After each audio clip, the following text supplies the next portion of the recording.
Hello, Squirrel Tribe. So listen, you got restaurants out there like IHOP and Chipotle and a handful of others, probably more than a handful of others, who are blaming the fear of President Trump's tariffs on the fact that they have less people visiting their locations that are going to their restaurants, whether it's to sit down and eat or to order takeout or do whatever.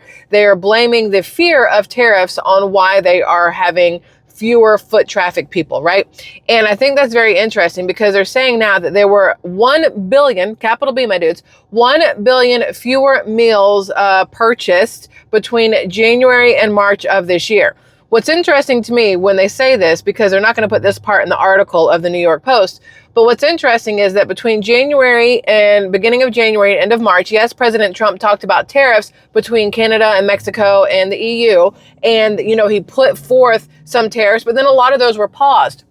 No tariffs actually went into effect until after April in the majority of things. There were ones that were extended from previous administration being his and then Joe Biden's that were already in place, like on steel and aluminum and things like that. But no real tariffs went into place in January, February, or March. And yet you have these articles coming out talking about how between January and March, because of tariffs, there was 1 billion fewer meals served at restaurants across the board. Again, IHOP, Chipotle, Wendy's, Taco Bell, McDonald's, places like that, right?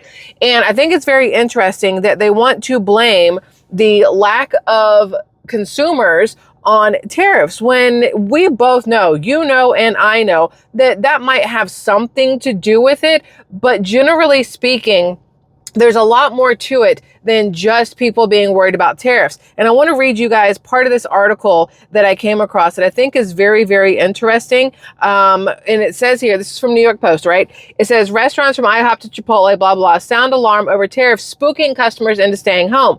But it says here, the decline has set off alarm bells for executives at IHOP and Applebee's owner, Dine Brands, Sweetgreen, Wendy's, Denny's, and Chipotle Mexican Grill, all of whom have warned that their sales are being hammered by an increasingly cautious U.S. consumer. I don't think that's true. As a U.S. consumer here who does still go out to eat and go places, and I drive around all the time and I see what's going on, and I'm on social media. So I'm looking at stuff that's going on X. I look at stuff on YouTube. My husband looks at stuff on TikTok more than I do, but I still peruse it every once in a while. And I see stuff on Facebook. And I can tell you without a shred of doubt in my mind that the reason these locations are seeing less people going out, it's not because of tariffs. It's because of the type of people that are now frequenting these places and the videos that you see circulating online of fist fights and food fights and the employees who could give half a rat's ass, if even that much, about talking to you, taking your order, getting your order right, doing their job correctly. This is not, everybody wants to blame everything on tariffs. And the whole reason I brought up tariffs in this entire article is because I was watching Ferris Bueller today. Now, I used to like Jennifer Grey because Dirty Dancing is one of my favorite movies. Although when you look back on it and realize that Baby is all of, I think 16 or 17, and Johnny, I believe, is like mid-20s, got a little pedophilia to it. You don't realize that at times. And then you get older and you pay attention to it and you're like, oh, hold on, maybe not. Still love the movie though. Can't help it. Love Patrick Swayze. But Jennifer Grey, she's the one who plays Baby in Dirty Dancing. She's also the sister in Ferris Bueller with Matthew Broderick, but there's a couple parts in this movie, right?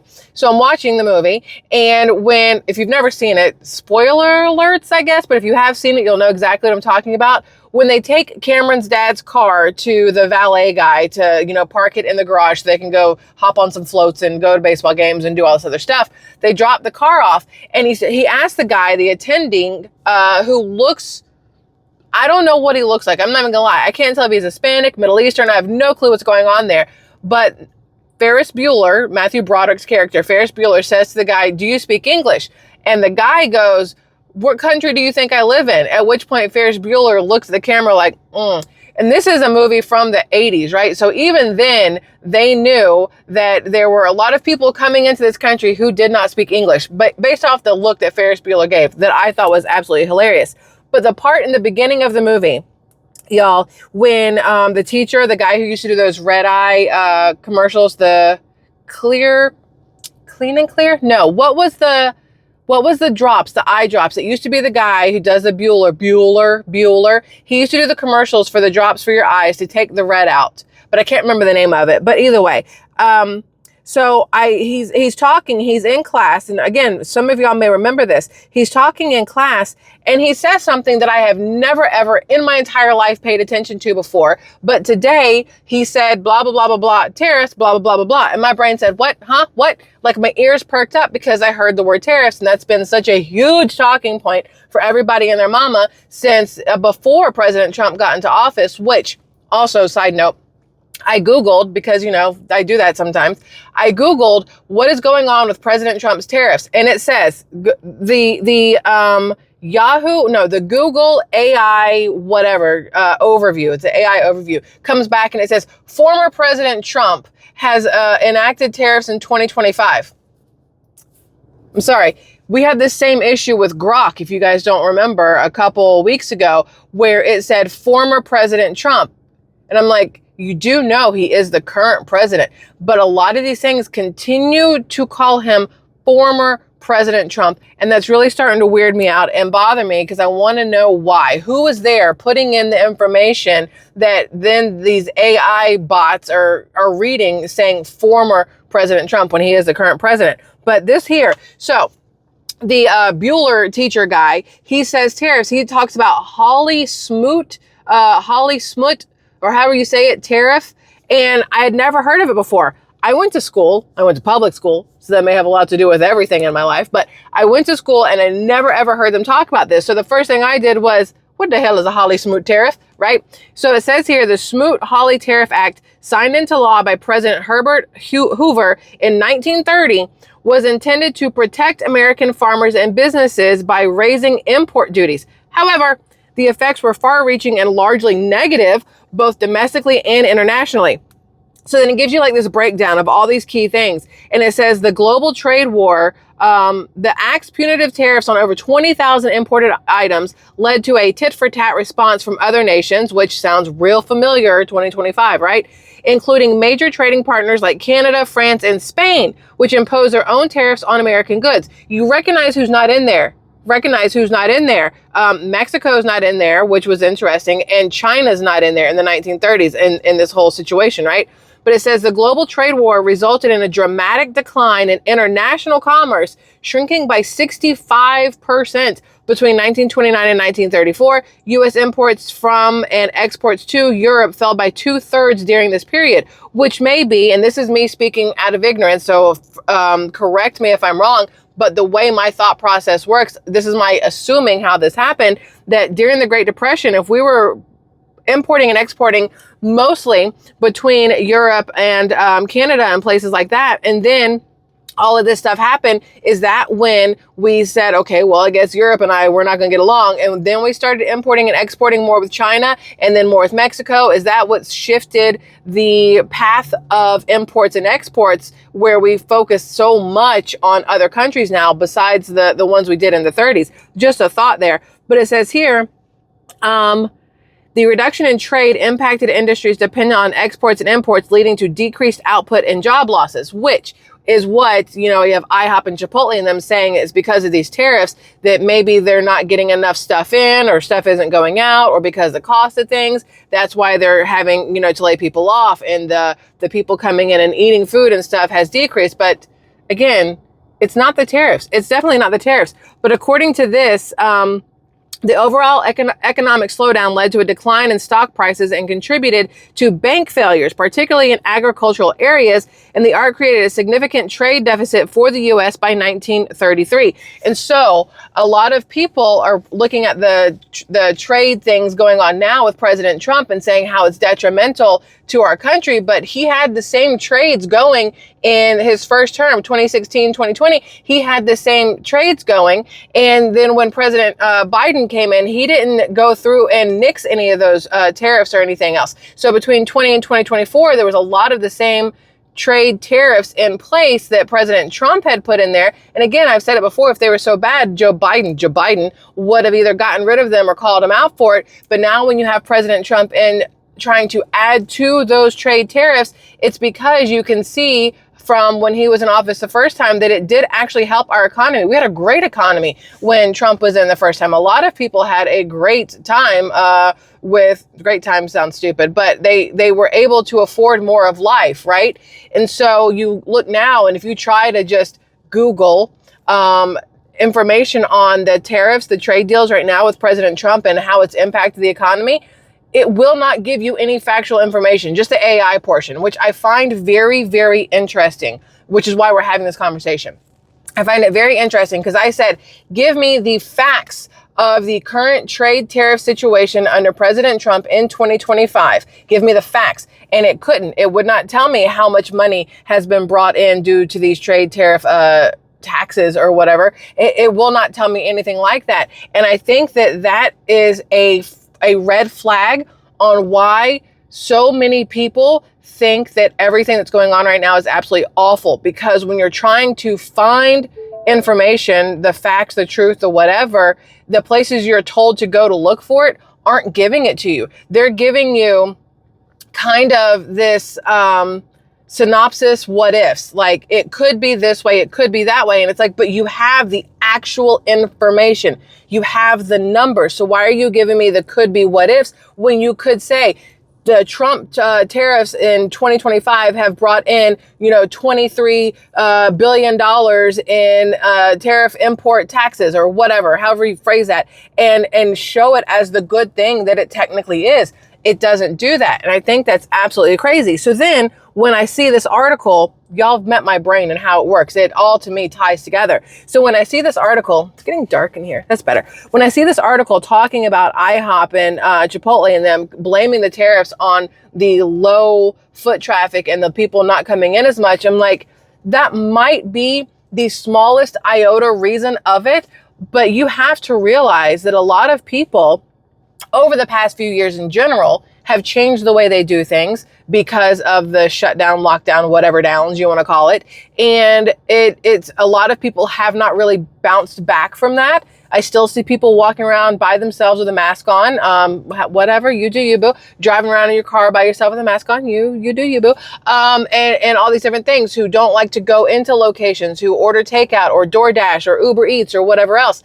But even that has become a problem. You see so many videos of people with Uber Eats or DoorDash or whatever else who do these delivery things. And when they get to your house, they either throw your food on the ground, or they don't bring your food to you, or they've basically shit in your McDonald's bag because you didn't leave them a tip on the app, or because it took too long, or whatever reason. What's going to hurt locations, brick and mortar, which I'm a massive proponent. Is that the right word? I'm a massive, I believe we should have brick and mortar. I don't think everything needs to be internet based. I know it's easier and cheaper for a lot of businesses to be online only. That way you're not paying brick and mortar prices, employee prices, insurance prices, electricity, water, all that stuff. I fully understand it. But brick and mortar stores they've been the basis of our existence for as long as I know, probably as long as you know. There's always been the trading post or the outpost or the someplace where you could go and see other people and physically make an exchange of goods, money for goods or services for goods, whatever. If we consistently see brick and mortar stores closing down and everything going online, nobody's going to know how to interact with each other anymore, because once those go, the next thing are the businesses like the 9-to-5s, like the high rises and stuff in the schools and things like that. And then everything is online. And as a society, we're fucked at that point, right?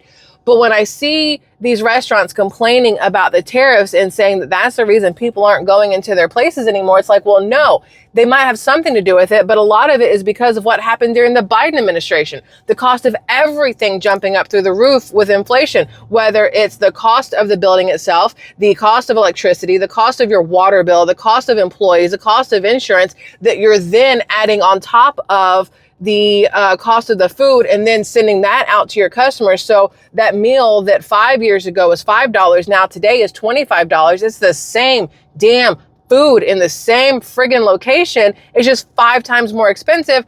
That's why people aren't going out there. One of the reasons. And that's not tariff related. That is Biden economics related, in all honesty. But the other portion of it is that I mean, all you have to do is turn on your TV, look at any TV show, look at any news, look at any reality show, which how real are any of those? Those are trash things.